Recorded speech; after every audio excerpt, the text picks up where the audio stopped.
حدیث نمبر 74۔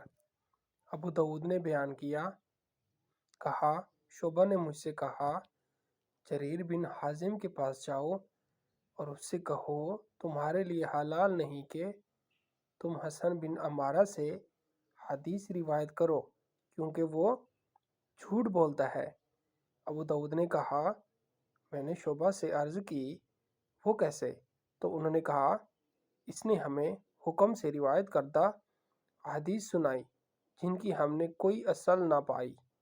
کہا، میں نے عرض کی کیا چیز روایت کی؟ کہا، میں نے حکم سے کہا، کیا رسول اللہ صلی اللہ علیہ وسلم نے شہدائے احد کی نماز جنازہ ادا فرمائی؟ تو انہوں نے جواب دیا، آپ نے ان کی نماز جنازہ نہیں پڑھی، جبکہ حسن بن عمارہ نے حکم